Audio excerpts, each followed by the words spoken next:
ശാന്തിക്കും സമാധാനത്തിനും സമവായത്തിനും വേണ്ടി നിലകൊണ്ട കേരളത്തിന്റെ പ്രിയ തങ്ങൾക്ക് കേരള ജനത വിട നൽകി.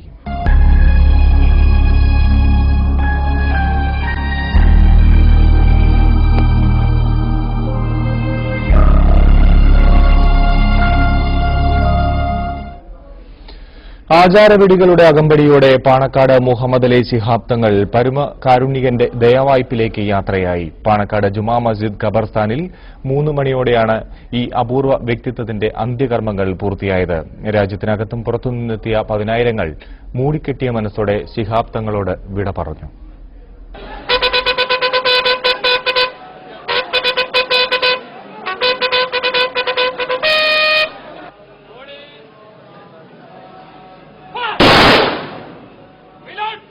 ഏഴു പതിറ്റാണ്ടിലധികം നീണ്ട സജീവമായ കർമ്മ പരമ്പരയ്ക്കാണ് പോലീസ് സേന അഭിവാദ്യങ്ങൾ അർപ്പിച്ചത്.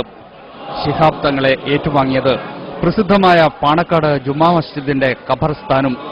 3 മണിക്കാണ് ടൗൺഹാളിൽ നിന്ന് ആംബുലൻസിൽ മൃതദേഹം മസ്ജിദിലേക്ക് എത്തിച്ചത്.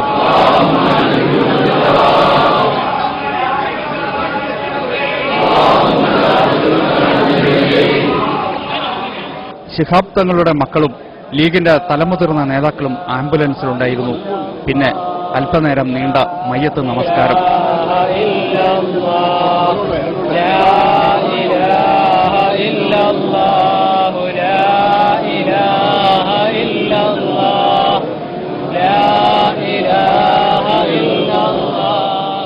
കേന്ദ്രമന്ത്രി ഗുലാം നബി ആസാദ്, ഇ അഹമ്മദ്, ഉമ്മൻചാണ്ടി, രമേശ് ചെന്നിത്തല, പി കെ കുഞ്ഞാലിക്കുട്ടി തുടങ്ങിയവരൊക്കെയും ഖബറിസ്ഥാനിൽ എത്തിയിരുന്നു.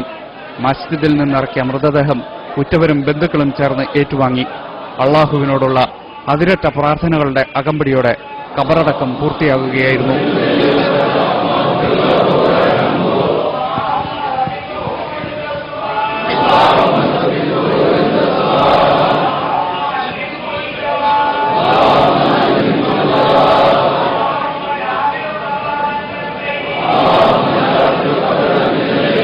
പാണക്കാട് മുഹമ്മദ് അലി ശിഹാബ് തങ്ങൾ ഇനി ദീപ്തവും സൗമ്യവുമായ ഒരു ഓർമ്മ.